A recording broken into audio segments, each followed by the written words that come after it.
ఒక అద్భుతమైన విజయాన్ని సాధించి నాకు ముఖ్యంగా ఇది అంటే ఒక పునరాగమనం, అంటే ఒక సెకండ్ ఇన్నింగ్స్ అని అన్నాను. అందుకే ఎన్నో చిత్రాలు చేసినప్పటికీ ఈ పునరాగమనంలో నాకు ఒక మంచి రోడ్డు చాలా సక్సెస్ని ఇచ్చింది. ఇది నాకు చాలా ఆనందం. అందుకే ఈ సక్సెస్ని మీతో పంచుకోవాలని ఒక చిన్న ఇది ఏర్పాటు చేయడం జరిగింది. నాని గారు షూటింగ్లో అరకువేళలో షూటింగ్ ఉండటం వల్ల రాలేకపోయారు. అండ్ ఇప్పుడు ఇక్కడ మన దీనికి నాకు కథ అందించిన డేవిడ్ నాథన్ గారు ఇంతవరకు అది ప్రెస్ మీట్లో కూడా ఇంతవరకు ఆయన రాలేకపోయారు. అందుకని ఇవాళ ముఖ్య మూల కారణం కథనిచ్చిన ఆయన ఇది అట్లాగే డైరెక్టర్ ఇంద్రగంటి మోహన్ కృష్ణ, మీ ముగ్గురం మీతో ఈ విజయోత్సవాన్ని పంచుకోవటానికి ఇక్కడ ఏర్పాటు చేయడం జరిగింది. ముఖ్యంగా ఒక మంచి కథతో వస్తే, కథాబలం ఉంటే ప్రేక్షకులు ఎంతో బాగా ఆదరిస్తారు అని ఇది ప్రూవ్ చేయటం నేను నిజంగా చాలా సంతోషపడుతున్నాను. ఇక నుంచి ఇది ఒక కమిట్మెంట్గా ఒక మంచి చిత్రంతో తప్పకుండా చేసే ప్రతి సినిమా సాధ్యమైనంత వరకు జాగ్రత్తలు తీసుకుని ఒక మంచి చిత్రాన్ని ఇవ్వడానికి నేను తప్పకుండా నా వంతు శక్తితో నేను ప్రయత్నం చేస్తాను. Sir, who heard the script 5.5 years ago and had great faith in the script. And when I met our director, sir, when he heard the script, he said it's very good, I'm doing it. So I want to thank him for giving me an opportunity to work with him.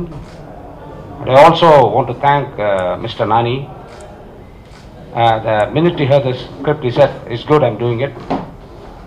And I want to thank all the cast and crew, Vinda sir and Mani Sharma sir, and Nivedita, Thomas and Surabhi, and all the major technicians. And I also want to thank the media for giving a genuine report on a film.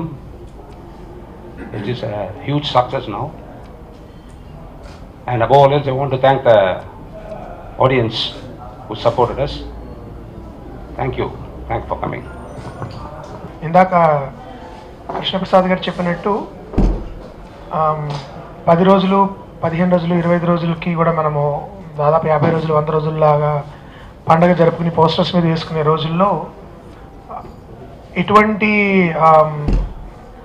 Hype హుప్లా లేకుండా కూడా తనంతట తానే ఒక cinema నడవడం అనేది నా దృష్టిలో ఒక ప్రేక్షకుడిగా కూడా నాకు చాలా ఆనందం కలిగిస్తూ ఉంటుంది.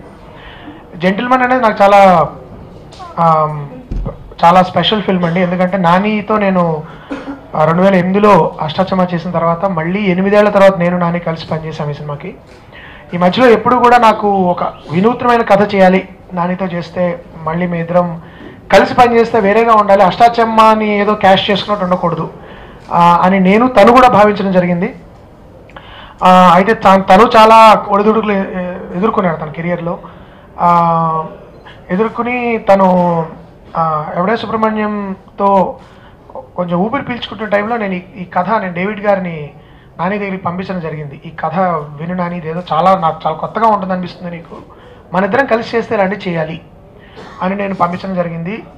ఆ టైంలో నాని నేను ఎందుకు అభినందిస్తానంటే అతన్ని ఆ సమయంలో అతను అప్పుడే కొంచెం నిలదొక్కుంటున్నాడు. అప్పటికి ఇంకా భలే మగాడిపై కూడా రాలేదు. నిలదొక్కుంటున్న టైంలో ఇలాంటి కథను ఎంచుకోవడం అనేది ఆ యాక్టర్ యొక్క ధైర్యము, అతని స్క్రిప్ట్ మీద నమ్మకాన్ని చూపిస్తుంది. అఫ్కోర్స్ నా పట్ల అతనికి అభిమానం, మనిద్దరం కలిసి అవన్నీ వేరు ఒక ఎత్తు. కానీ ఒక స్క్రిప్ట్ని నమ్ముకుని, పాత్రను నమ్ముకుని, లేదు ఇలాంటిది నేను చేస్తే ప్రేక్షకులు ఆదరిస్తారు అని నమ్మకంతో ఒక నటుడు సినిమాను ఒప్పుకోవడం అనేది నా దృష్టిలో చాలా ప్రత్యేకమైన విషయం. అందుకు నేను నానిని అభినందిస్తున్నాను. అలా మేము 2015 మార్చ్ ఏప్రిల్లో ఈ కథని ఓకే చేయడం జరిగింది డేవిడ్ నాథన్ గారు చెప్పినప్పుడు. తర్వాత అఫ్కోర్స్ ఆ స్క్రీన్ ప్లే అది రాయడము అండ్ నాని. తర్వాత ఈ సినిమా నాకు ఒక అదృష్టం కొద్దీ నేను మంచి నటుల్ని తెలుగు వాళ్ళకి పరిచయం చేసే, తెలుగు ప్రేక్షకులు పరిచయం చేసే అదృష్టం నాకు ఎప్పుడు కలుగుతూ ఉంటుంది ప్రతి సినిమాతో, ఎందుకో తెలీదు. ఈ సినిమా ద్వారా నివేదా థామస్ అనే ఒక చాలా ప్రామిసింగ్ యాక్ట్రెస్, అనుకోకుండా అమ్మాయి అంతమంది తమిళ మలయాళం సినిమాలో చేసినా కూడా నివేదాని పరిచయం ఈ సినిమాలో చేయడం జరిగింది ఒక లీడ్ యాక్ట్రెస్ కింద. అంతకుముందు అమ్మాయి చేసిన తమిళ మలయాళం సినిమాలో సెకండరీ అంటే అమ్మాయి చెల్లెలు ఇలాంటి పాత్రలు వేస్తూ వచ్చిన 1-2 చిన్న లీడ్స్ చేసినా కూడా, but this is a major lead అమ్మాయికి. అండ్ ఆ అమ్మాయికి ఎంత పేరు వచ్చిందో ఒక నటిగా, అసలు ప్రేక్షకుల్లో కానీ యంగ్స్టర్స్లో కానీ అమ్మాయికి ఎంత అభిమానులు ఏర్పడ్డారని నేను చెప్పక్కర్లేదు. ఫేస్బుక్ తెరిస్తే మనకు కనబడుతూ ఉంటుంది. తర్వాత ఎక్స్ప్రెస్ రాజాలో చేసిన సురభి, ఆ అమ్మాయిని కూడా ఒక కొత్త రకమైన పాత్రలో చూపించగలిగే అవకాశం కూడా నాకు ఈ సినిమా ద్వారా లభించింది. నేను ఇప్పటివరకు ఎప్పుడు ప్రయత్నించని జానరా అంటే అష్టాచమ్మ. నేను సాధారణంగా అష్టాచమ్మ పెద్ద హిట్ అవ్వడం వలన చాలామంది నేను ఒక చిన్న కామెడీలు, సోషల్ డ్రామాలు ఒక తీసుకునే దర్శకుడి కింద నన్ను కొంతమంది భావించడం జరిగింది. నాకు ఆ ముద్రని కొంచెం ఈ సినిమా ద్వారా చెరుపుకోగలగడం నాకు ఆనందం కలిగించింది. ఒక జానర్ ఫిల్మ్ చేయగలడం, ఒక థ్రిల్లర్ చేయగలగడం, రొమాంటిక్ థ్రిల్లర్.